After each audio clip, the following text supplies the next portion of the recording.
Hi friends, ನಾನು ನಿಮ್ಮ ಶಾಂಭವಿ ಮಾತಾಡ್ತಾ ಇದ್ದೀನಿ. ಇವತ್ತು ನಾನು ಬ್ರಿಂಜಲ್ ರೈಸ್ ರೆಸಿಪಿನ ಮಾಡಿ ತೋರಿಸ್ತಾ ಇದ್ದೀನಿ. 1.5 ಸ್ಪೂನ್ ಕಡಲೆಬೇಳೆ, 1 ಸ್ಪೂನ್ ಉದ್ದಿನಬೇಳೆನ ಚೆನ್ನಾಗಿ ಫ್ರೈ ಮಾಡಿಕೊಂಡು ಒಂದು ಸಪ್ರೇಟಾಗಿ ತೆಗೆದಿಟ್ಕೊಂಡಿದ್ದೀನಿ. ಇವಾಗ ಕಾದಿರೋ ಎಣ್ಣೆಗೆ 2 ಟೊಮೆಟೊನ ಹಾಕ್ಕೊಂಡು 1 ನಿಮಿಷ ಚೆನ್ನಾಗಿ ಫ್ರೈ ಮಾಡ್ಕೊಳ್ಳೋಣ.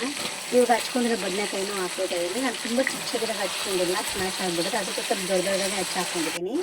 ಅದಕ್ಕೆ ಮಸಾಲೆ 1 ಸ್ಪೂನ್ ಖಾರ ಪುಡಿ, 1 ಸ್ಪೂನ್ ಧನಿಯಾ ಪೌಡ್ರು, 1 ಸ್ಪೂನ್ ಸಾಂಬಾರು ಪುಡಿ, 1/2 ಸ್ಪೂನ್ ಅರಿಶಿನ ಹಾಕ್ಕೊಳ್ತಾ ಇದ್ದೀನಿ. ರುಚಿಗೆ ತಕ್ಕಷ್ಟು ಉಪ್ಪು ಹಾಕೋಣ. ಇದನ್ನ ಚೆನ್ನಾಗಿ ಮಿಕ್ಸ್ ಮಾಡ್ಕೊಳ್ಳೋಣ ಫ್ರೆಂಡ್ಸ್. ಇವಾಗ ಒಂದು 10ರಿಂದ 15 ನಿಮಿಷ ಚೆನ್ನಾಗಿ ನಾವು ಸ್ಲೋ ಫ್ಲೇಮಲ್ಲಿ ಬೇಯಕ್ಕೆ ಇಟ್ಬಿಡೋಣ. ಇವಾಗ ಮಸಾಲ ರೆಡಿ ಮಾಡ್ಕೊಳ್ಳೋಣ. ನಾನು ಫ್ರೈ ಮಾಡಿಟ್ಕೊಂಡಿರೋ ಕಡಲೆಬೇಳೆ, ಉದ್ದಿನಬೇಳೆನ ಹಾಕ್ಕೊಳ್ತಾ ಇದ್ದೀನಿ. 5 ಲವಂಗ, 2 ಚಕ್ಕೆ ಹಾಕ್ಕೊಳ್ತಾ ಇದ್ದೀನಿ. ಇವಾಗ ನೈಸಾಗಿ ಪೌಡ್ರ್ ಮಾಡ್ಕೊಳ್ಳೋಣ ಇದನ್ನು. ಈಗ ಬದನೆಕಾಯಿ ಮತ್ತು ಟೊಮೊಟೊ ಚೆನ್ನಾಗಿ ಬೆಂದಿದೆ. ಇವಾಗ ಅದಕ್ಕೆ ನಾನು ರುಬ್ಕೊಂಡಿರೋ ಮಸಾಲಾನ ಹಾಕ್ತಾಯಿದ್ದೀನಿ. ಇದು ತುಂಬ ಹೊತ್ತೇನು ಫ್ರೈ ಮಾಡೋದು ಬೇಡ, ಒಂದು 2 ನಿಮಿಷ ಫ್ರೈ ಮಾಡಿ ಗ್ಯಾಸ್ ಆಫ್ ಮಾಡಿಬಿಟ್ರೆ ಸಾಕು. ತುಂಬ ಚೆನ್ನಾಗಿರುತ್ತೆ ಟೇಸ್ಟು. ಇದು ಚಪಾತಿಗೂ ತುಂಬ ಚೆನ್ನಾಗಿರುತ್ತೆ, ರೈಸ್ಗೂ ತುಂಬ ಚೆನ್ನಾಗಿರುತ್ತೆ. ನೀವು ಬೇಕಾದ್ರೆ ಮನೇಲಿ ಒಂದ್ಸಲ ಟ್ರೈ ಮಾಡಿ ನೋಡಿ. ನನ್ನ ರೆಸಿಪಿ ನಿಮ್ಗೆ ಇಷ್ಟ ಆದರೆ ಕಮೆಂಟ್ ಬಾಕ್ಸಲ್ಲಿ ತಿಳಿಸಿ.